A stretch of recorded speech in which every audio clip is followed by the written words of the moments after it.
Hello, people! Estamos aqui em mais um episódio do Yalabacast, o seu episódio onde a gente fala sobre toda a gestão de relacionamento com o cliente. Quando a gente fala de gestão de relacionamento com o cliente, além de a gente abordar sobre a experiência do cliente e todos os demais assuntos correlacionados. Liderança, carreira e também diversidade, que é um ponto principal que a gente aborda aqui dentro do canal.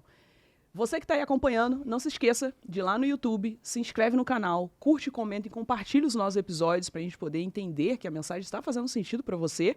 E se você é aquele que gosta, né, de ir ali adquirindo conhecimento enquanto faz outras atividades, quando você está fazendo sua corrida, por exemplo, a gente está também nas plataformas de streaming. Nós estamos no Spotify e na Apple Podcasts. E hoje, trazendo aqui uma pessoa super especial que eu pude, né, que esse universo de relacionamento com o cliente. O nome já fala, relacionamento, então ele faz com que a gente crie relações com outros profissionais. E eu tenho a felicidade de sempre ir conhecendo profissionais grandiosos, que a gente consegue criar relações e depois disso virem outras oportunidades de conexões.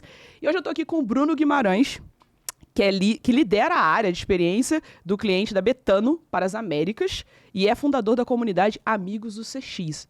Bruno, cara, um grande prazer ter você aqui. Obrigada pelo seu tempo e pelo que você vai contribuir com a turma aí que a gente vai falar. Imagina, eu que agradeço aí o convite, é um prazer estar aqui com você. Como você falou, né, relacionamentos, né? Eu acho que o bom da nossa área é que a gente está sempre se relacionando, né? Conhecendo histórias novas, conhecendo coisas, poder ter essa troca, né, um com o outro, e acho que é sempre um aprendizado constante, né, digamos. Exatamente, concordo.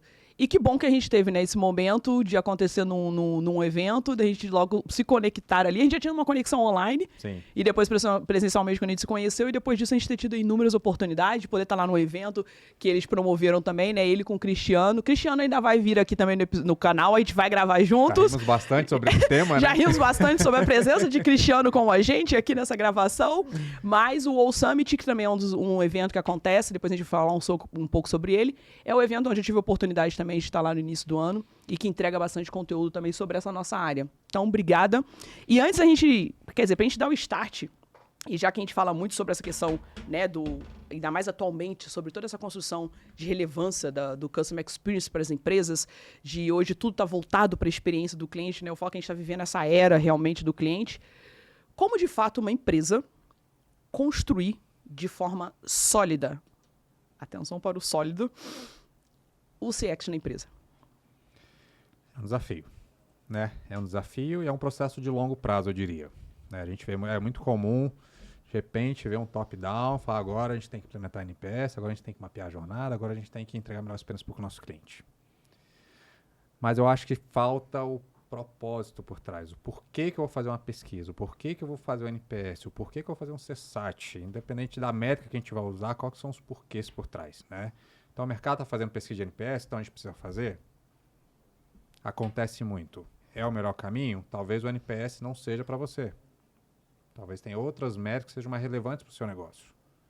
Então, acho que a gente tem que entender em tudo que a gente vai fazer. Eu vou fazer uma pesquisa naquele momento da jornada. Por quê? Que tipo de informação eu quero extrair daquele momento? Que tipo de pergunta eu vou fazer naquele momento? Porque a partir do momento que eu sei o que eu estou buscando, fica muito mais fácil para eu construir a forma para eu identificar essas respostas. Uhum. Só que é muito comum o caminho contrário. A gente cria pesquisa, a gente avalia o que a gente tem de informação e fala o que eu faço com isso. E muitas vezes, para a gente não ter esse objetivo muito claro, acontece a paralisia dos dados que eu falo. Né? Então, você tem um monte de dados, Sim. mas você não sabe exatamente o que você quer responder, e aí aquilo se torna obsoleto. Porque você não consegue fazer nada com aquilo porque você não tem aquele objetivo muito claro. Uhum. Então, acho que esse é o primeiro passo, né? Ter muito claro quais são os objetivos. Por que eu estou fazendo isso? Por que eu estou fazendo essa pesquisa? Por que eu estou usando essa métrica? Como que eu vou impactar o negócio com isso que eu estou buscando? E a partir daí você vai construindo, consolidando, e sempre aquele pensamento de longo prazo. Mas como que eu defendo esse longo prazo? Sim. Aí você tem que ter objetivos de curto prazo para conseguir ganhar mais força, sobreviver, mostrar resultado, se provar dentro da empresa e conseguir ganhar espaço. Então você vai construindo, você mostra o resultado, faz o barulho, mostra, ó, a gente fez isso, olha o impacto que a gente teve. Sim. Continua trabalhando, continua trazendo os novos resultados. Então você tem objetivo de curtíssimo prazos para provar, para ganhar espaço, só que você tem que ter um objetivo médio e principal de longo prazo, que aí ali eu quero chegar aqui. Mas para chegar aqui eu preciso fazer isso aqui e trabalhar dessa forma. Porque aí nesse processo você muda a cultura. Então, cultura é outro desafio, né? Por mais que pareça clichê falar de cultura, que todo mundo fala de cultura, mas querendo ou não, é uma cultura que vai direcionar. Que dá o norte. Que dá o norte. Então, às vezes você tem uma... E às vezes a cultura está muito conectada ao líder. Né? Você tem uma liderança que pensa que tem aquele pensamento de colocar o cliente no centro, as coisas começam a acelerar. Sim. Mudou a liderança e esse novo líder não tem esse pensamento, você vai ver que as coisas, por mais que esteja tudo certinho, seu propósito, seus objetivos, seus KPIs, conexão com o negócio, seja tudo alinhadinho, se a cabeça daquele novo líder não é voltado para o cliente, é voltado para o produto, é voltado para o serviço, com certeza esse programa vai desandar ou vai desacelerar. Então você vai ter que começar novamente o processo de convencimento e mostrando a importância. Sim. E se você não tem embasamento, se você não mostra através de números o impacto que isso está gerando, é o primeiro a ser cortado. Porque não vê a razão. Do outro lado não vai enxergar a razão do porquê. Exatamente. E aí chega aqui como um custo. Sim. E não como investimento, não como algo estratégico dentro da companhia. E acredita-se que talvez a falta de maturidade, né? Ou a maturidade dos profissionais, ou a maturação do negócio em si, que podem ser os grandes ofensores para a aplicabilidade de sucesso da construção do CX na empresa? Eu acho que é uma combinação dos dois. Né? Acho que a maturidade do mercado vai gerar mais importância ou menos importância na visão desse líder que talvez tenha o olhar mais clínico ou menos clínico para colocar o cliente no centro. E a maturidade da pessoa que está nessa vaga de CX, nessa cadeira de CX, para mostrar a importância. E para não ficar, não, a gente tem que fazer NPS. Mas por que eu tenho que fazer NPS? Sim. Qual o impacto do negócio? E não ficar naquela história que cliente feliz, cliente tem que encantar o cliente, temos que fazer o NPS. A gente tem que dar um passo além disso. Tem que conectar NPS com outras métricas, com métricas de negócio principalmente. Sim. E entender quais são os pilares estratégicos da companhia, quais são os objetivos de negócio para aquele ano.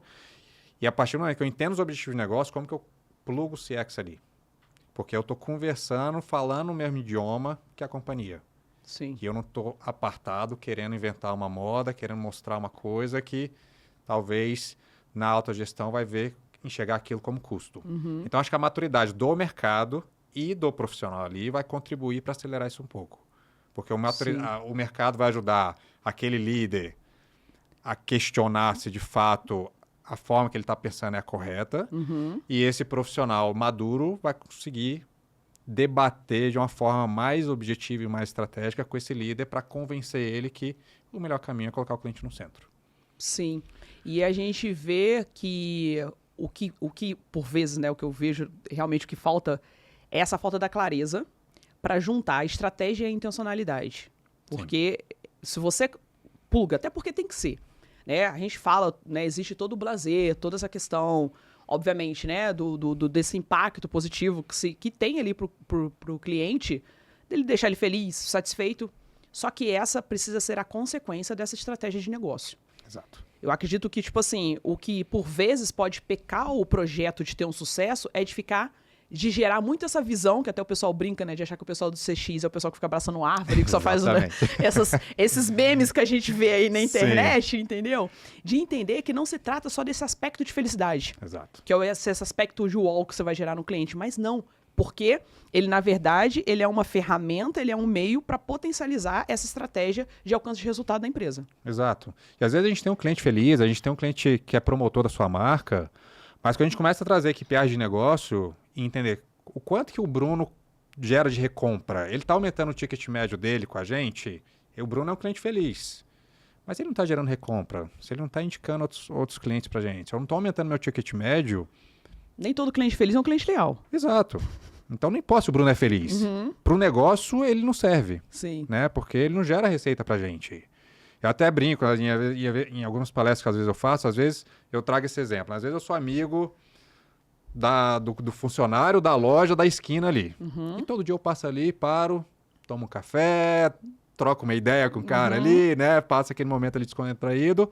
Se eu receber uma pesquisa dessa loja, eu vou 10, pessoal super atencioso e tudo mais. Bruno tá comprando alguma coisa? Bruno tá tomando café. E tá desperdiçando o tempo desse vendedor que podia estar vendendo para outras pessoas. Então eu tô vendo um custo feliz para a empresa.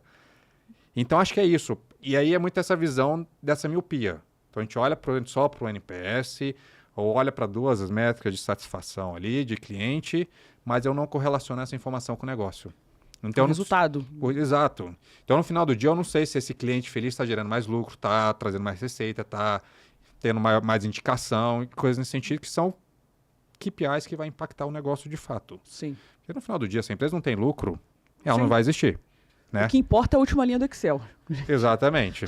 Quando a gente fala de negócios, e a gente fala dessa parte toda empresarial, o que a gente tem que sempre ter atenção é que isso, por isso, né, que é a última linha do Excel que é importante, e aí traz esse ponto do que o Bruno colocou, do porquê que quando eu quero subsidiar e até apresentar isso para uma autoliderança, de eu ter indícios de números, porque você precisa falar a língua da alta direção. Exato. É por isso que grande parte tem uma dificuldade, eu não sei se você ouve muito isso e gostaria que você compartilhasse, por favor, é justamente essa, como eu consigo fazer com que todos na empresa ou a autoliderança vejam que é importante implementar o CX. Cada área tem seu código, eu falo, né? Cada área tem sua forma, seu modus operandi, né? Então, assim, financeiro, só vai querer saber de número. Alta liderança, só número de negócio.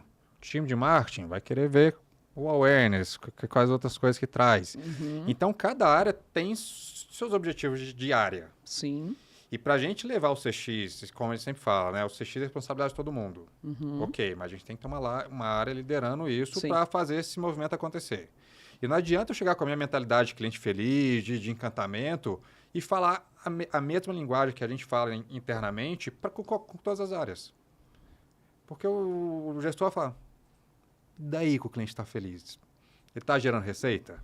O marketing fala, e daí que o cliente está feliz? Está me gerando mais market share? Uhum. Então, a gente precisa ter aí de novo a maturidade, né? Acho que a importância da maturidade, é para conseguir fazer essas correlações de negócio com CX, e 2, conseguir entender, ok, dentro de cada área, qual que é o objetivo daquela área? O que eles buscam? Quais são os objetivos de negócio daquela área que vai impactar com a empresa?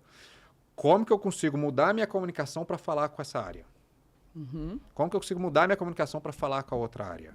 No final do dia, a gente vai estar falando a mesma coisa, mas de formas diferentes para a gente conseguir despertar a atenção dessa área, fazer com que eles escutem a gente, para aí sim a gente começar um diálogo e mostrar a importância de tudo aquilo que a gente está trazendo. Uhum. E não impondo uma coisa. Ó, agora a gente é de CX, a gente mapeou a jornada, vocês precisam trabalhar assim. Sim. Não funciona. Ele vai falar, quem é você para falar como que eu tenho que trabalhar? Né? Que é o fator determinante, porque, como a gente bem sinalizou aqui no começo, porque primeiro começa pela cultura. Então, se não tem essa cultura primeiro do entrelaçamento de todas as áreas, cara, o que importa para mim é como você me sinalizou, do financeiro eu manter esses números saudáveis, eu manter um fluxo saudável, esse é o meu foco. Da liderança é ver na última linha do Excel o que está acontecendo. Então, se você, né, e bem aqui, bem claro, detalhou isso, nesse momento a pessoa precisa trazer toda a intencionalidade dela se ela quer implementar aquilo e desenvolver. Primeiro porque a gente sabe de fato que traz resultado. Sim. Isso é indiscutível. A gente sabe. O que eu acredito que faz com que não vá para frente é que você não consiga apresentar esse como, que é gerar essa comunicação, que as pessoas realmente veem. Por exemplo, o marketing tem agrega nesse ponto, a linha de comunicação com o marketing precisa ser essa, para o financeiro nós vamos acompanhar isso, essa questão da experiência, né, do cliente estar, de repente, extremamente satisfeito, o que eu vou acompanhar é um LTV dele para ver quanto tempo esse cara está perdurando, porque é isso que vai me dar subsídio de mostrar que uma boa jornada de experiência, de uma experiência positiva, vai acarretar em resultados positivos. A gente tem que trazer o famoso resultado. Quer saber? É o ROI, ok, investi aqui em tanto, quanto você está me trazendo de volta? Gente, isso é a clássica do âmbito de negócio. Exato. E acho que tem um ponto importante aqui, que acho que muitas vezes é esquecida na nossa área, que é o fator comunicação. Então, a gente vai lá, trabalha, cria ações, gera resultados, só que a gente fica ali na nossa bolha. E a gente acha que está todo mundo vendo. E a gente não comunica esses resultados para a companhia. Uhum. E a gente precisa ter esse hábito. Eu falo que é muito igual o time comercial, que tem um sininho lá na sala. Quando bate a meta, ela bate barulho, faz aquela batucada toda que a empresa inteira para olhar. Nossa, o que está acontecendo aqui? Sim. Eu acho que a gente precisa dessa atitude também. por menor que seja o resultado, vamos bater esse sino, vamos mostrar para a companhia o que a gente fez, porque cada vez mais que a gente bate esse sino, é uma área abrindo os olhos, falando, nossa, o que eles estão fazendo? Sim. Gerando esse interesse. Próximo sino, outra área, falando, nossa, o que eles estão fazendo? E aí você vai ganhando espaços, você vai ganhando aliados, você vai falando, nossa, isso aqui faz muito sentido porque a gente está fazendo, vamos trabalhar junto? Aí você começa a criar as alianças e você vai ganhando força. Sim. Então, cada área que você conquista, que você traz para perto, é mais musculatura que você tem. Para quando você chegar lá em cima, se você chega sozinho é uma coisa, você chega com 5 áreas juntas, trabalhando a mesma coisa com o mesmo foco, a outra linha fala assim, opa, tem alguma coisa aqui, eu preciso pelo menos ouvir o que eles têm para falar. E aí você começa ganhando espaço, você começa construindo algo mais sólido e crescendo.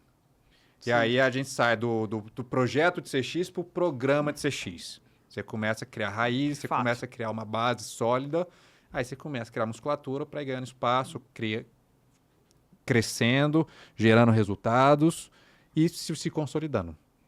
Porque o CX tem que se provar todo dia, né? Sim. Então, por mais que você chegue lá, você continua precisando provar todos os dias. Até porque a gente lida, né? Como é uma área que ela está entrelaçada diretamente ao comportamento do cliente, a gente muda a todo instante. Exato. Por N fatores que nos afetam. Tecnologia, dependendo mudanças, né, de mercado, qualquer coisa nos afeta como cliente. Exato. Então, a gente tem que estar conectado nisso full, porque é isso que vai impactando tudo que a gente vai produzindo, tudo que a gente vai alcançando. Então, estar ligado em tudo isso é premissa para que você consiga ir se movimentando e acompanhando todas as movimentações.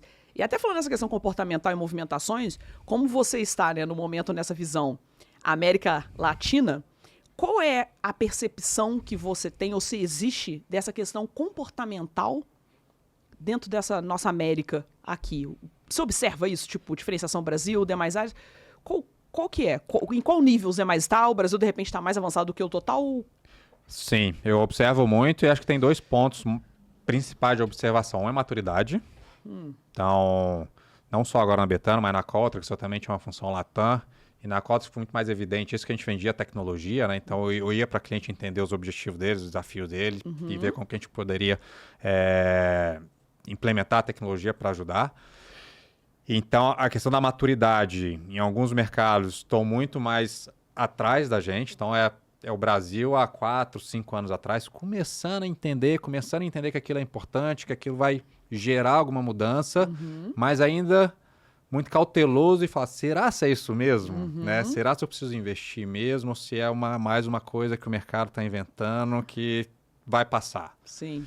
Outros mercados, por exemplo, Argentina e Chile, eles não têm tanta maturidade quanto a gente em relação a conceitos, em relação à geração de valor que isso vai trazer, mas eu percebia que eles entendiam com mais facilidade os objetivos por trás de uma estratégia de experiência do cliente do que a gente aqui no Brasil. Eu não sei se é por mais contato já com o tema, mas na hora que nas reuniões, assim, a gente trazia um tema, eles já pegavam muito rápido e já começavam a debater de uma forma muito mais... Com menos objeções. Com menos objeções, Menos tentar entender se aquilo faz sentido e já um debate mais estratégico, digamos assim. Mas o mercado ainda é muito imaturo, no sentido de não tem tanto investimento, não tem tantos cases sendo construídos ainda, mas o entendimento, a contextualização por trás do tema já está em outro nível. O que eu acho que é bom, porque ele se torna mais sólido essa base. Tá. Então, quando começar os investimentos, acho que eles são mais objetivos. Porque ele sabe exatamente o que ele precisa, ele tem o entendimento do seu olhar para dentro da empresa, de entender, a minha empresa precisa disso, porque eu preciso resolver esse problema, então eu vou precisar de tal tecnologia para resolver isso. E menos o caminho inverso. Não, eu vou comprar essa tecnologia e vou ver o que dá para fazer com ela aqui dentro. Vamos ver como é que funciona, o que vai render aqui. Vamos ver. Então é o famoso usar a tecnologia como solução versus a tecnologia como meio. Então eu vejo muito isso.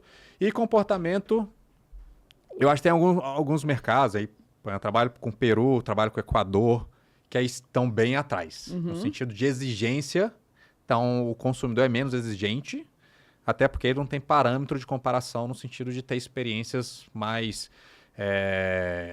mais positivas, mais simples. Sim, não tem um comparativo, né? Não tem um comparativo ainda. Não tem um comparativo. Então a régua está muito baixa. Sim. Então qualquer coisa ali que faz, para eles é o nosso. Surpreende. Legal. Aquela coisa, nossa, essa empresa é sensacional. Exatamente. Que é o que às vezes a gente também comenta aqui, né? Que é uma realidade nossa, por vezes, né? Eu acho que acredito que na questão de atendimento, a gente passou por tanto tempo sendo maltratado, né? Como o cliente ali não era uma relevância tão importante, que é a mesma coisa do impacto de quando você vai ao médico, ele te atende na hora, você já acredita que é uma excelente experiência.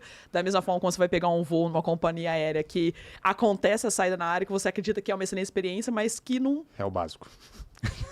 Deveria ser sempre assim, né? Entende? Então, assim, a gente começa a ver essas questões comportamentais, mas por quê? Porque o nosso índice, e aí vem essa questão do comparativo, é muito aquém ou não é o que era para ser real. E a gente que é do meio, né? Quando geralmente alguém me narra isso, que daí a pessoa fala surpresa, mas por que ali é diferente? Porque às vezes acontece isso, principalmente com clínica.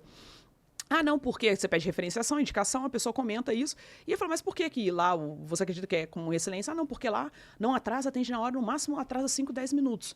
E aí eu fico com aquela cara te perguntando, tá, e qual que é o excepcional, né? De repente, tipo assim, qual que é a excelência ou diferente? Sim. É porque realmente o que era para ser obrigação, que é o que aquela pessoa está fazendo, porque a grande parte de fato não faz. Sim.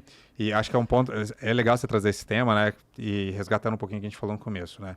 Às vezes a gente fica muito preocupado no encantamento, no cliente feliz, que a gente esquece de fazer o básico, de entregar a nossa promessa de marca. Eu, como marca, o que eu estou prometendo para o mercado, né?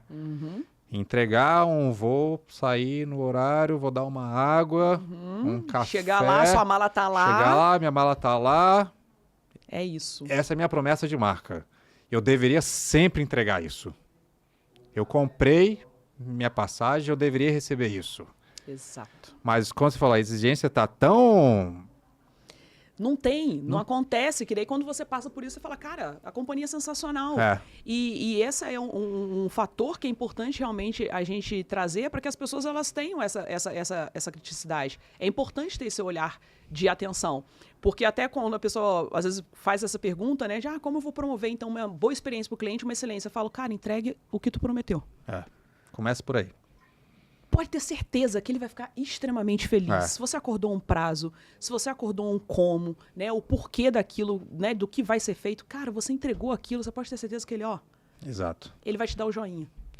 É simples, quando a gente traz isso para relações humanas, seja com o seu cônjuge, seja com a sua família, quando você não faz uma coisa que você promete, não gera um estresse do outro lado? Você prometeu sair para jantar tal dia, você não apareceu. Vai ter um estresse? Você atrasou meia hora. Vai ter um estresse? É isso, são relações. Então, assim, aquilo que você está prometendo, cumpra. Com certeza. É o mínimo que a pessoa que está do outro lado espera. A partir do momento que você está cumprindo, o basta está sendo muito bem feito, cara, excelência nesse processo, aí sim você começa a pensar em encantamento. Aí sim você começa a pensar, ok, quem que é meu cliente? O que ele busca nessa relação? Como que eu consigo dar algo a mais, já que eu estou entregando bem feito? Sim. Então, acho que é isso. Ter esse olhar, e é o que a gente falou, né, da questão de maturidade da empresa. A empresa precisa ter essa maturidade para ter esse olhar crítico e reconhecer isso. Exato. Porque, senão, leva por aquilo que a gente falou um pouquinho no começo, é aquilo não. A tendência é gerar, né, fazer a experiência do cliente, eu ter essa experiência, fazer essa promoção, vamos fazer. Mas você não tem uma preparação, você não tem uma maturidade para alcançar aquele estágio. E às vezes você está pensando ali numa experiência, mas é aquilo que a gente está falando, o óbvio ainda não está sendo feito. O cliente entra em contato, demora horas para conseguir ser atendido por alguém, manda uma mensagem no WhatsApp e respondido no dia seguinte, falo, caramba, você quer falar de promover a experiência do cliente, se o seu óbvio, que é o atendimento por um canal que você colocou à disposição do cliente, não funciona. História de canal é outro, né? Dá um outro podcast que você for falar de canal, né? Ainda mais entrando na multicanalidade, não sei o que a gente vai falar, vai entrar em outro, ainda mais outros assuntos. Mas seguindo até aqui numa linha, ô Bruno, de que eu estava dando uma analisada, que você é uma pessoa que gosta muito de propagar sobre a questão do conhecimento colaborativo. Eu acredito que é um ponto crucial, até não só para a gente num crescimento do que a gente hoje lida, né, dessa área que a gente trabalha, mas principalmente até internamente das empresas. Né, para que realmente, isso que a gente está falando, como você falou, né, de criar os aliados ali entre as áreas, para que possa se solidificar. Porque eu acredito que para um projeto de fato dar certo, essa construção ela precisa ter uma base sólida e bem estruturada com as pessoas de fato envolvidas. Sim. Qual que seria a sua percepção de visão para essa aplicabilidade ou esse desenvolvimento interno para que as empresas possam começar a ir ali do início de um marco zero para construir esse ambiente colaborativo que vai impulsionar esse resultado, trazendo aqui para essa área de gestão de experiência de cliente que a gente fala? Sim, é fundamental essa colaboração, né? Porque muitas vezes a gente olha para os meus reportes direto para cima ou para baixo. Mas eu continuo dentro da minha área. Raramente eu começo a olhar para os lados, para as outras áreas. E acho que essa construção desse relacionamento é igual dentro da empresa. Eu tenho que olhar para o marketing e falar, cara, o que vocês estão fazendo aí? Sentar lá, conversar, entender qual é o objetivo de negócio dele, me relacionar. Porque eu começo a entender o que eles querem, o que eles estão procurando. A área de vendas é a mesma coisa. Então, a partir que eu começo a me relacionar com outras áreas, e aí no primeiro momento, sem tentar levar algum projeto, muito mais para entender o que cada um faz, qual é o objetivo de cada um, eu começo a aproximar essas pessoas. Eu começo a criar relacionamentos e conexões com essas pessoas. Sim. Então, a gente começa a jogar um jogo ali de aproximação, né? De conhecimento, de entender a sua história, de entender a narrativa de cada um, de entender o que está acontecendo. Sim. A partir do momento que eu começo a entender isso, aí que a gente falou, aquele código de cada área fica muito mais nítido para mim. Eu consigo chegar na área de vendas, eu sei exatamente o que eles estão buscando. E eu consigo puxar eles e falar, a gente tem uma coisa aqui, acho que faz sentido para vocês. Então, vamos junto? Não vamos. Outra coisa, jamais impor para outra área que eles têm que mudar o processo dele, que eles têm que mudar a forma de trabalhar, porque a área de CX acha que vai ser melhor para o cliente. Então, acho que um exercício que a grande maioria faz, que é o mapeamento de jornada. É uma grande ferramenta para quebrar esses silos, para trabalhar de forma colaborativa. Porque normalmente a área de CX monta O mundo perfeito. O mundo perfeito. E que é só colocar pra galera executar. Exato. Aí começa a bater nas portas, a gente mapeou a jornada aqui, agora vocês têm que fazer dessa forma que vai ser melhor pro cliente. Aí ele vai olhar de novo, ele vai olhar para... Quem é você para falar qual que é a melhor forma de trabalhar? A área de CX pode mapear, pode entender ali na visão de CX onde estão os gargalos, onde estão os pontos de fricção, mas guarda para ela. Depois convida um líder de cada área, fala assim, a gente quer começar a montar a jornada do nosso cliente para a gente entender onde a gente tem oportunidade de melhoria, onde cada área pode atuar e colaborar, onde cada um pode construir, a gente quer fazer um trabalho colaborativo. Então, a gente abre aqui um mapa em branco, a gente traz todas as unidades de negócio ali que são importantes para aquela discussão e a gente começa, de forma colaborativa, a montar esse mapeamento. Sim. Eu, na minha área, eu já mapeei. Então, eu sei alguns pontos que eu posso colocar em debate tentando direcionar... Já extrair o que você precisa. Para aquilo que eu preciso, para aquilo que eu sei que possa fazer sentido. E uma vez que todo mundo se sente parte daquilo, não é uma área falando, vocês têm que trabalhar assim. É o coletivo falando, nossa, vamos junto mudar a experiência do cliente. Então, eu sei que no ponto 3 da etapa, que é minha responsabilidade... Eu sei que eu preciso deixar o meu trabalho de uma certa forma que quando eu passar para outra área, para o próximo ponto da jornada, aquela área vai receber aquilo mais redondinho e vai conseguir continuar aquela experiência bem redonda. Mais fluida ali, mais né? Fluida. Então, a gente vai ter de ponta a ponta, todo mundo fazendo a sua parte e comunicando um com o outro para entender qual que é a melhor forma de eu receber o seu relatório, por exemplo. Não, eu preciso só dessa informação. Ok, então eu vou fazer só essa informação. Porque como a gente não conversa, às vezes eu acho que você precisa receber esse livro, esse copo e esse microfone. Sim. E para você só o livro basta. Só que eu estou te enchendo de coisa que está criando mais fluxo de trabalho para você. Na minha cabeça, eu estou entregando tudo para ela. Sou o máximo de informações. Sou mais de informação, mas para você tá, nossa, mais trabalho, vou ter que separar isso aqui. Sim. Uma simples comunicação resolve isso.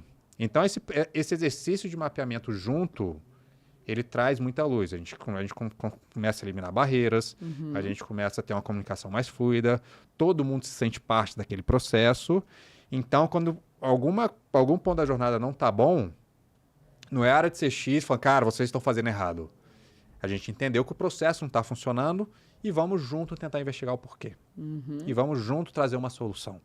Sim. Então, a gente ganha muito mais espaço e conexão com as áreas.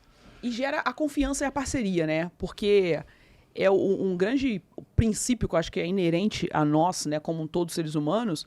Em tudo que a gente se envolve, a gente pertence, a gente acaba se comprometendo mais e a gente quer de fato ver aquilo acontecer. Exato. Então, quando você realmente senta, partilha, ouve, né, o que a outra parte tem a dizer, você pega toda a contribuição, independente se é a mesma visão que a sua ou não, mas que você traz isso de uma maneira muito aberta e de uma maneira muito assertiva, cara, aquela pessoa ela vai estar envolvida com você para aquela entrega, para aquela conquista, né? Isso tanto entre as áreas, tanto líderes com o seu time, tudo isso se multiplica quando você consegue ser muito mais, vamos colocar assim, com essa, não só com a escuta ativa, mas muito mais com essa intencionalidade ali mesmo de abordagem, de condução, porque você vai ver que você vai somar muito mais com as pessoas. Exato, exato. E percebe que nesse cenário fica muito difícil eu trabalhar com uma única métrica. Porque eu sei que a outra área tem outras métricas. E outras áreas têm outros objetivos. Então eu não posso ignorar os outros objetivos porque é um trabalho conjunto. Sim. Então a gente começa a correlacionar informações, a gente começa a correlacionar métricas, a gente consegue juntar um monte de informação de áreas diferentes com uma visão única. Sim.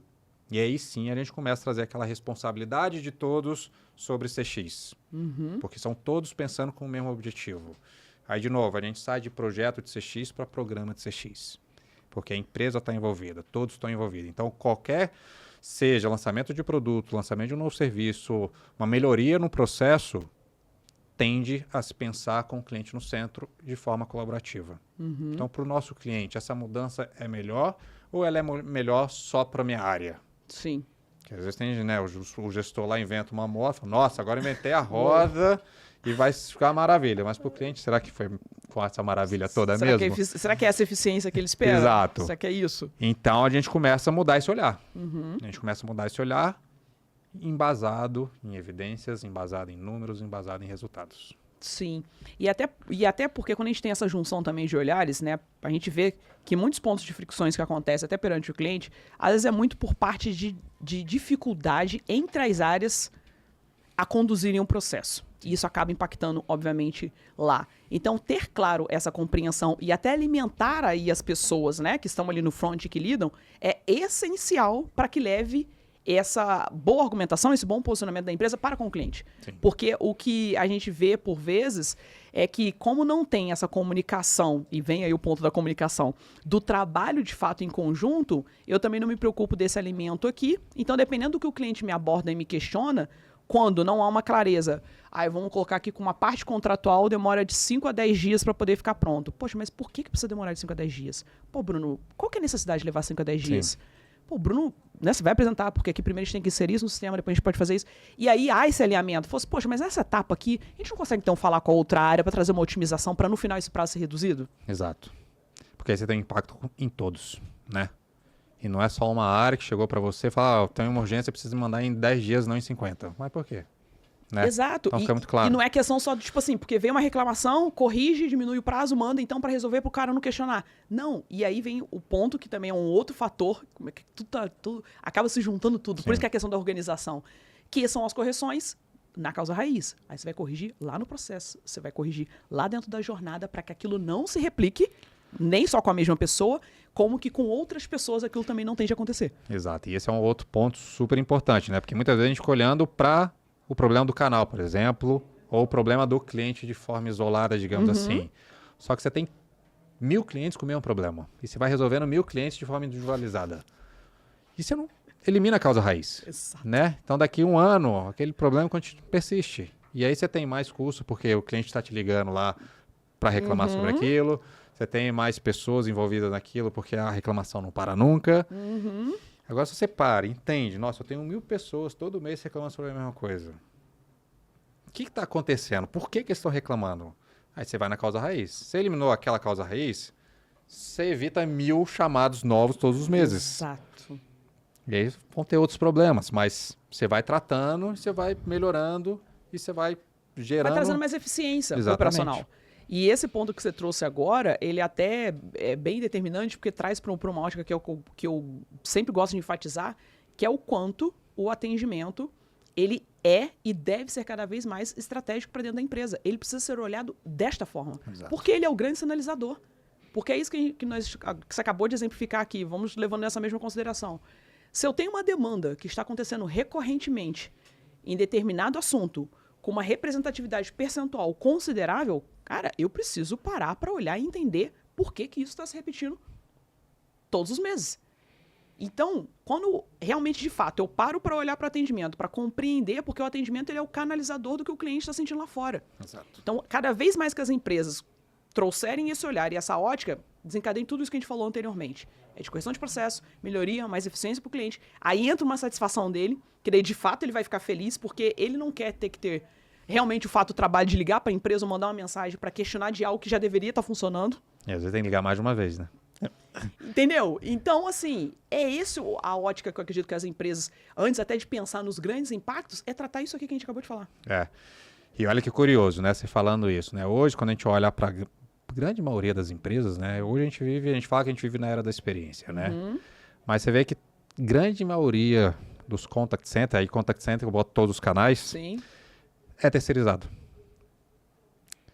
Você vê, o local onde tem a maior quantidade de informação Exato. de todos os problemas que sua empresa tem, que é o contato direto com o cliente, é terceirizado. Para uma empresa que não entende sua cultura, para uma empresa que não tem muito detalhe dos seus processos, que são pessoas que são terceirizadas, que não sabem nada daquela empresa, está cuidando dos problemas da empresa. Então, É contraditório. total, né? É contraditório. E para mim, acho que a mina de ouro está nos Ali. contact center. Porque você quer saber qual que é o seu principal problema como empresa, abre a caixinha ali do contact center que você sabe. Levanta lá. Mas você precisa trazer isso para dentro. Né? Você precisa... Real. Esse ponto que você falou agora, e realmente eu acho que veio, porque veio numa parte histórica ali, que o atendimento ele sempre foi colocado como um custo, porque a gente tem que ter, a gente é obrigado a ter. Eu falo porque eu vim do atendimento. Eu trabalhei como atendente. Sim. Mas a minha jornada foi dentro foi dentro da própria empresa. Mas dentro do próprio grupo, né? Essa empresa fazia parte de uma holding, outras empresas já tinham terceirizadas. E você via que não era da mesma forma. A condução, os resultados, o acompanhamento, as métricas. O como a gente conseguia trabalhar mais eficientemente justamente por ter essa acessibilidade. Sim. Poxa, a gente está tendo um alto índice aqui, não sei, de segunda via. Caramba, por que... Mas não a empresa não dispara isso sempre para o cliente? Por que a gente está tendo aqui 30% de demandas do atendimento está vindo por uma reclamação tão óbvia quanto essa? Cara, alguma coisa está acontecendo. Será que os e-mails estão sendo muito spam e o cara, de repente, não está vindo? O cadastro está errado, vamos atualizar. O cara, de repente, já mudou de endereço de e-mail, não existe mais esse, quer que vá pelo Sim. WhatsApp? A empresa precisa se movimentar para corrigir. É. E aí entra a eficiência operacional do que a gente está falando, entra a possibilidade de redução de custo, porque quando você traz isso e estrategicamente você corrige isso na causa raiz, a sua tendência de demanda receptiva é cair. Exato. Então, se você tinha 10 pessoas, você vai precisar ter 8, ter 7, você vai utilizar até as pessoas para trabalhar de uma outra maneira muito mais estratégica, para um CS, por Sim. exemplo, para poder impulsionar outras fontes de negócio. E outra, você consegue provar o ROI. Principalmente, a parte importante. Porque também é outra coisa que a gente não se dá conta. Se eu tenho, de novo, 1000 chamados todos os meses de reclamação, cada chamada tem um custo X para a operação. Se eu conseguir reduzir esses 1000 para 100, 500 que for, eu já tenho 500 aqui de economia. Sim. Porque são 500 chamadas a menos. Então é ROI na veia, né? Eu consigo falar assim, ó, aqui, ó. Prática na aqui. prática. Mas, de novo, a gente não tem esse olhar de extrair as informações do contact center, entender ali o que está acontecendo e quais são os quick wins ali. O que eu consigo já Sim. resolver, mudar um processo ali para eliminar isso. E que não tem o ponto que habitualmente se considera como sendo uma grande objeção para fazer o negócio acontecer. Não precisa de investimento. Exato. Precisa de análise. É. Precisa de ação, na verdade. Precisa de atitude. É alguém parar, identificar, olhar, estudar aqueles números. Poxa, isso aqui tá ligado a quê? E aí é mudança apenas de processo e comportamento. E às vezes é a mudança numa frase que faz toda a diferença. Né? São vários fatores, porque é o que habitualmente quando a gente fala de experiência do cliente, porque as pessoas falam isso, não, mas eu não tenho como investir em tecnologia, eu não tenho como investir nisso. E por vezes, acontece dando palestra corporativa, sempre escutar, ainda mais quando você está no nível C-level, mas isso é lindo, mas não dá. Eu falo, isso aqui que a gente está falando é com base em comportamento e em ação. A gente está falando, né? Você quer analisar, é isso aqui que a gente acabou de exemplificar, que a gente trouxe muito bem. Você quer saber o que vai ser de fato eficiente. Cara, quantos da sua pessoa, da sua base, da sua base de cliente, você já fez a pergunta estratégica para ele para entender qual é a real necessidade desse cara? Sim. Isso depende de investimento? É. Você faz lá um Forms do Google e manda pro cara, pô. Acho que dando um passo atrás, ainda mais básico ainda do que tudo que a gente falou. A gente se pergunta quem que é o nosso cliente. Né? Que muitas vezes a gente está lá tirando para todo lado, eu nem sei quem é o cliente que eu quero para minha marca, né? Sim. Porque se a gente não sabe isso, como que a gente consegue endereçar as necessidades dele? Né? Se eu estou atirando para todo lado, qualquer cliente serve. Porque eu penso só no número final de faturamento, eu não penso realmente... E aí entra no fator da empresa não ter a consistência. Exato. Porque vai pelo volume. E é o pensamento burro, né? Porque assim, eu ganho uma vez, a segunda talvez, a terceira eu já não ganho mais. Né? Porque pra mim não importa a experiência, pra mim importa o número. Sim. Então eu falo que a gente vive numa era da experiência, trazendo a era da experiência de novo, a gente vive uma era da experiência com a mentalidade da era do produto ainda. Então a gente fala que quer entregar experiência, mas Sim. ali nos nossos bastidores, no nosso processo, nossa cabeça é 100% drivada a produto. Então a gente está tentando mudar de era, mas não quer largar o pezinho tá preso lá atrás. Tá preso, não quer assim, soltar ainda. Não tá vindo junto. Exatamente. Aquele negócio que você como se fosse como se tivesse preso na areia multimedista, aquelas bolas de ferro, né? O pezinho tá lá, você tá tentando ir, mas você tá preso. Realmente, não tem como. Então a gente precisa mudar, né? Na hora que a gente se propôs a mudar, tem que mudar. Sim, concordo total. E, Bruno, eu tava, né, a gente analisando pelas trocas que a gente teve, você foi considerado, né, dentro dos top 50 profissionais de CX mais influentes pelo portal Internacional CX Network. Diante disso, né, você olhando por esse contexto, e até por ter essa representatividade, qual que é a sua visão, né, como profissional e atuante de tanto tempo também já dentro dessa área, da necessidade do CX para as empresas nos próximos anos? Como a gente falou, a gente está com toda essa dificuldade ainda, só que eu acredito que em um estágio vai ser um fator determinante de mercado. Qual que é essa sua visão para isso? Vamos colocar para esses próximos 5 anos, se a gente considerar dentro desse universo que a gente atua. Legal, boa pergunta. Eu acho que cada vez mais a gente vê que produtos e serviços estão muito parecidos, virando tudo commodity, né? Você vai comprar um tênis, você vai comprar um carro, você vai comprar uma maquiagem, enfim. A percepção de valor do que ela entrega para a gente é muito parecido. Então, cada vez mais, essa relação que a gente tem com aquela marca que vai ser o grande diferencial. Não vai ser nem uma relação de preço, nem uma relação do que ela entrega, e sim essa relação com a marca. Eu sou triatleta, eu corro maratonas e amo esporte. Ele é desses, tá, gente? Iron Man. Iron Man, eu enquanto tô correndo a corrida de 200, 300 metros, o homem tá pensando correndo não sei quantos quilômetros. Tudo bem. Então, trazendo um exemplo desse universo de esporte. A loja da Nike em Nova York ou em Chicago. É uma loja de 6 andares. Tem museu dos atletas dentro da loja. Você tem um estúdio para criar seu tênis do jeito que você quiser, escolher o cadastro do jeito que você quiser, a sola do jeito que você quiser, a cor do jeito que você quiser. Você bota até seu nome no tênis. Uma loja dessa, ela não está pensando só em venda. Ela está pensando em entregar uma experiência para quem está nessa loja. Sim. Então, muitas vezes, você vai para Nova York e fala, vou lá na loja da Nike. Virou quase uma atração turística. Exato. Às vezes não está nem pensando em comprar tênis, roupa, nem nada. Mas você quer ir lá por toda essa experiência que você tem. Eu chegando lá, às vezes eu não quero comprar nada, mas eu chegando lá por essa experiência, eu vejo uma coisa ali, eu posso até acabar comprando no impulso por toda aquela experiência que eu tive naquela loja. Ou não, eu posso vivenciar tudo aquilo, sair da loja sem gastar nada. Mas no momento que eu precisar comprar um tênis, que eu precisar comprar uma camisa, que eu precisar comprar sei lá o que for de esporte, eu vou puxar na minha cabeça na hora essa experiência que eu tive na loja da Nike. Então eu vou direto no site da Nike ou numa loja da Nike local para ver se tem aquilo que eu preciso. Se não tiver, aí provavelmente vou buscar em outras marcas. Mas você já criou essa conexão. Mesmo você não tendo adquirido nada naquele momento, essa relação com a marca você já foi criada. Já criou uma percepção positiva com aquela marca. Então, cada vez mais a gente vê esses movimentos de as lojas físicas virarem grande showroom. De vivência, de experimentação, de poder usar o produto para conhecer, mesmo que você não vai comprar, para no momento que você for, no seu momento de compra mesmo, você já tem essa relação. Então, acho que cada vez mais as marcas vão precisar pensar em como criar essas conexões com as pessoas, com os seus clientes. Sim. E aí a gente vai precisar entender quem que é meu cliente. Qual que é a necessidade dele? O que ele busca nessa relação? Para que aí eu possa entregar isso mais direcionado, mais personalizado para o meu público-alvo, né? Então você vê, Red Bull vende energético. Mas se eu olhar hoje para a Red Bull e falar que ela vende energético, eu posso dar 1000 exemplos do que ela faz.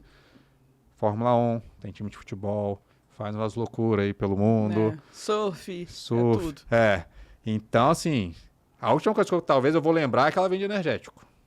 Por quê? É um posicionamento que ela criou. Sim. É a experiência que ela quer levar para o seu público-alvo. Já é a emoção e sensação diante do nome da marca. Exatamente. Não é o produto em si.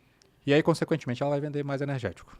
Porque as pessoas vão conectar. Nossa, essa aqui é a... Digamos, cheguei no supermercado, cheguei numa festa, quero comprar um energético. Não conheço marca nenhuma. Eu provavelmente vou comprar o Red Bull. Porque eu já conheci a marca na Fórmula 1, que eu já conheci em algum lugar. Já vi já criei alguma conexão com ela. Falei, não, a Red Bull eu conheço. Eu vou levar aqui. Então, acho que é isso. Acho que o futuro do CX está muito nisso. Quais são as marcas que conseguem criar essa conexão com a sua audiência para gerar esse valor diferencial?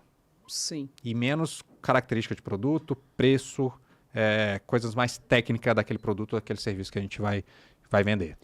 Ou seja, aqueles que conseguirem despertar, né, dentro ali da entrega, quanto mais eu já conseguir despertar a percepção do inconsciente para o consciente da pessoa, é aquele famoso pensar que, quando eu entender que eu necessito disso, o nome da marca já vir na minha cabeça. Exatamente. E é um sentimento que você já construiu, independente da relação de consumo ter acontecido. Sim.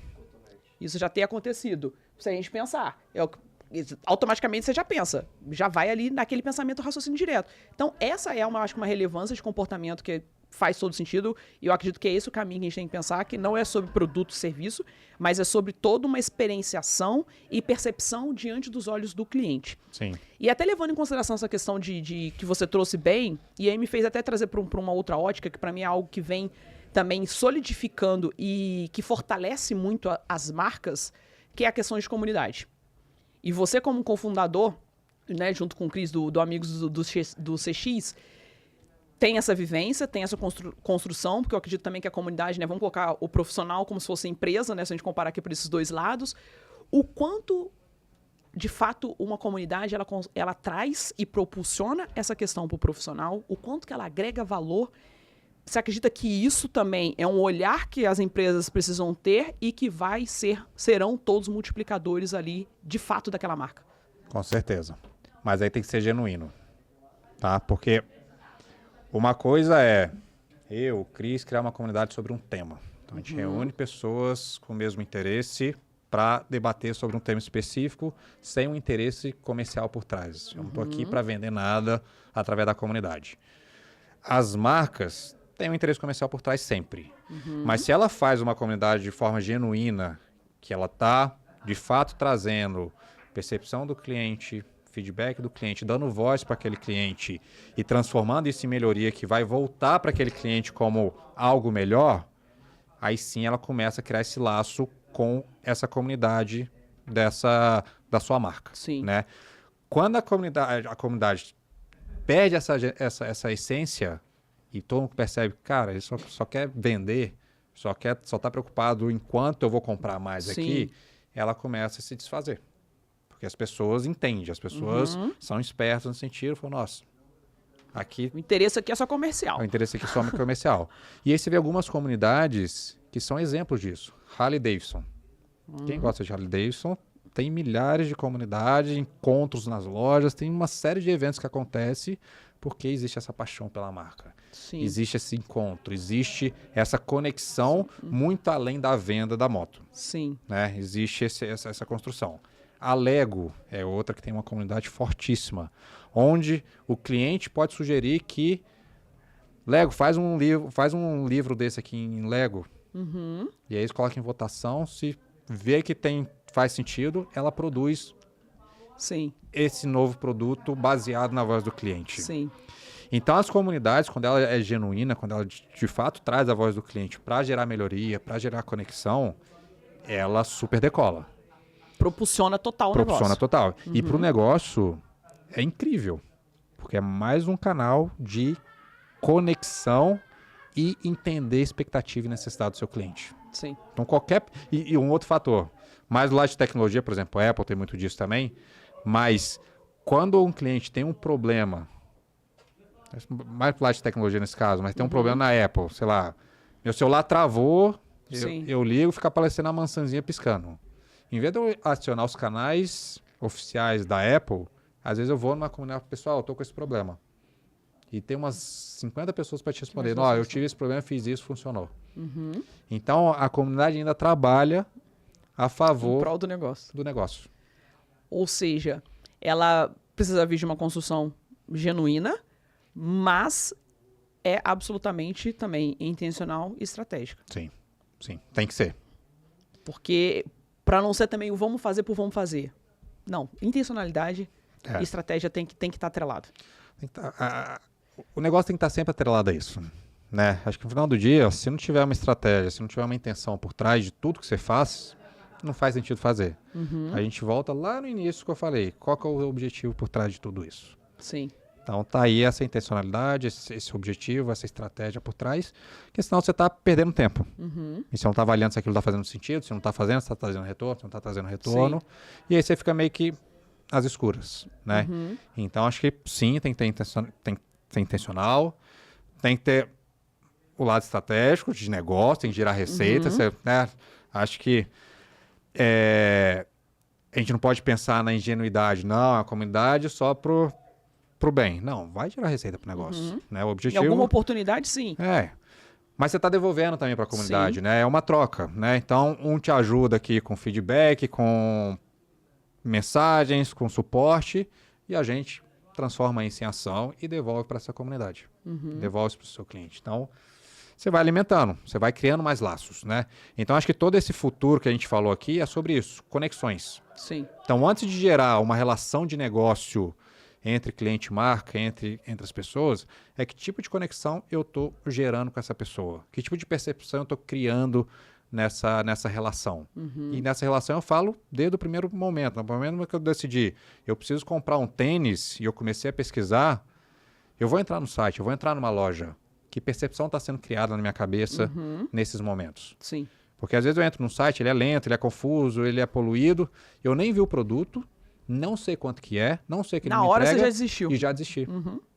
Então a marca perdeu a oportunidade. Eu entrei na loja e já perdeu a oportunidade. Exato. Então acho que é muito isso. Que a gente fica pensando, esperando o cliente só a partir do momento que a gente gera uma troca ali, né? Não, é bem antes, né?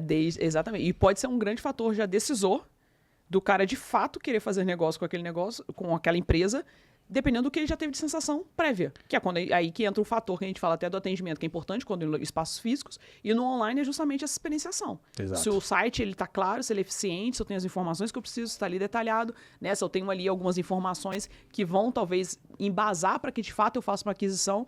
Então, é sobre conexões, e eu acredito muito nisso, né? Eu falo muito sobre a questão justamente de pessoas, para mim são as conexões e as relações, e a gente vê que o marketing também, recentemente a gente teve até o lançamento aí do livro do marketing, o último do Kotler, agora que ele lançou, falando do marketing 1 to 1, ou seja, o foco será sobre, precisa ser. Não adianta a gente tentar também robotizar tudo, e aí é o que enseja de trazer de forma clara. A IA, ela vem para ser um meio e uma ferramenta para agilidade, eficiência e facilidade.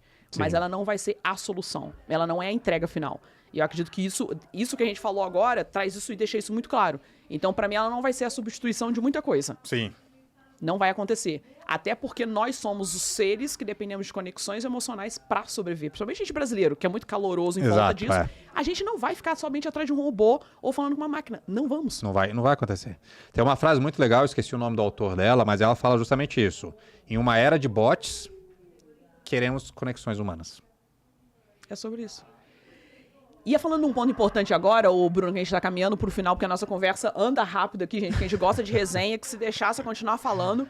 Mas que a gente falou de comunidade, e aí comunidade a gente começa a trazer também pros cunhos que a gente precisa pensar de construção de experiência do cliente, atrelado pros quesitos também de diversidade, né, que a gente fala aí de toda essa amplitude de alcance, não só de raças, como gêneros, como inclusões de pessoas ali com certas deficiências. A sua percepção diante disso de movimento do mercado para os próximos anos? O que você vê como realmente de assertividade, porque que de fato agrega mais, potencializa resultados, né? Isso a gente vem sendo evidenciado cada vez mais através de pesquisas. Mas a que ponto que você ainda vê de estágio de aplicação das próprias empresas para isso? Eu acho que ainda é baixo. Eu acho que ainda tem-se o discurso ainda muito vamos fazer ISG e diversidade, vamos, né, igualdade para todos, mas acho que na prática ainda falta muito. Tá muito no aquém. Tá muito no aquém e tá bem distante, eu acho. Então, é importante, porque quando a gente olha para o comportamento de forma geral, nosso objetivo qual cliente que a gente quer buscar? A gente vai ter essa diversidade na nossa audiência, no nosso leque de clientes. Sim. Se a gente não sabe lidar com essa diversidade, a gente não vai conseguir entender a necessidade de cada um. Não vai gerar as conexões, que é o que a gente acabou de falar. Exato. Então, como eu quero atrair clientes de todos os tipos, diversos, sem entender as particularidades de cada um. Sem ter esse tipo de olhar interno na minha empresa. Sim. Então, é a mesma história lá do Employee Experience versus Customer Experience. Sim. Como que eu exijo que o meu colaborador entregue uma boa experiência se eu não entrego uma boa experiência para ele? Então, acho que a lógica é a mesma. Sim. Então, se eu não tenho diversidade dentro da minha empresa, como que eu posso trabalhar querendo atender um público diverso? Um público diverso. E que é em grande representatividade, né? Exatamente. Populacional no Brasil, principalmente falando daqui. No Brasil. Real. E, Bruno, pra gente poder fechar, eu gosto de ter sempre uma escuta pela oitiva do meu convidado, né? Do que ele considera, né? O que você considera como relacionamento de sucesso cliente-empresa? Bom, eu acho que foi algo que a gente trouxe bastante aqui, né? É entregar o básico. Bem feito. Acho que primeiro, entregar a promessa de marca. Então, acho que isso é primordial. Ser intencional. Então, traga padrão, traga treinamento, capacite as pessoas, dê autonomia para as pessoas, para que você possa entregar uma experiência padronizada. Então, se eu for na loja 10 vezes, que pelo menos 8 seja com o mesmo padrão, e não seja cada uma surpresa. Então, seja intencional, né, na sua entrega, que vai estar muito conectado à promessa, né? Então, se eu sou intencional, eu vou conseguir entregar aquilo que eu quero, como, né, como que o cliente perceba da minha marca. E tenha objetivos claros, né? Pare com essa história de agora a NPS virou bônus e fica olhando só para o número absoluto. E induzindo também o cliente às vezes a trazer aquilo que você quer que ele traga, não a opinião dele. Então deixa as métricas de vaidade de canto, use essa oportunidade para de fato entender qual que é a necessidade do seu cliente, o que ele precisa, porque isso vai gerar retorno para o seu negócio, isso vai mudar a relação que você tem com o seu cliente e vai criar essa conexão. Que no final do dia são conexões humanas. É o que o Kotler traz. Human to human, né? Exato. Por mais que seja uma relação B2B, B2C, no final do dia são duas pessoas se relacionando. E aquela pessoa que está representando uma empresa vai ser capaz de criar toda a percepção de um cliente sobre uma marca. Então a gente não tem essa dimensão da importância do nosso papel quando a gente está de frente com o cliente. Porque ela é capaz de destruir toda a percepção que eu tenho sobre uma marca por conta de um atendimento negativo. Real. E agrego com a frase que o próprio Kotler disse no dia do lançamento do livro recentemente, que ele diz, né, que as marcas e as empresas, elas se perguntam e se questionem qual é o valor que eu estou gerando na vida das pessoas. E que a gente aprenda e saiba a gerar mais sorrisos. Exato. É essa que tem que ser a finalidade. Bruno, obrigada super pelo seu tempo. Cara, adorei a troca, adorei o papo, adorei, sempre gosto de ouvir para poder aprender também, para poder ter aqui alguns insights, porque sempre traz. Então, obrigada de verdade pela sua partida, por você ter vindo até aqui. Imagina, eu que agradeço, foi bem gostoso, né? Já estamos aí quase 1 hora, parece que começamos agora, né? Então, assim, ainda dá para ficar aqui. Vamos começar o assunto agora? Vamos começar agora, né? Agora é só aquecimento. Só aquecimento. Mas obrigado e quero pedir a oportunidade aqui de convidar todo mundo aí para seguir a comunidade Amigos CX, né? Poder participar, porque é uma troca muito rica. Sim. Né? A gente tem profissionais de diversas áreas, de diversas indústrias diferentes. Então, existe essa troca, essa coisa colaborativa de fazer benchmark, de se conectar para melhorar a experiência. Acho que no final do dia a gente quer buscar essa melhoria de experiência, a gente quer trazer mais maturidade para o mercado. Isso. E me siga no LinkedIn. Isso aí. Tá como? Bruno Guimarães. Bruno Guimarães. Encontre o Bruno lá, a gente se conecte e acompanhe. E como ele falou, estar em comunidades gera relações, e relações podem surgir também oportunidades além de aprendizado. Então isso é bem importante. Não é sobre fazer só o networking, né? Troca de cartões ou de posições que você faz. É você criar relações verdadeiras com as pessoas. Então, mais uma vez, obrigada. Turma que acompanhou a gente aí, obrigado por terem estado com a gente até o final desse episódio. E semana que vem a gente está de volta.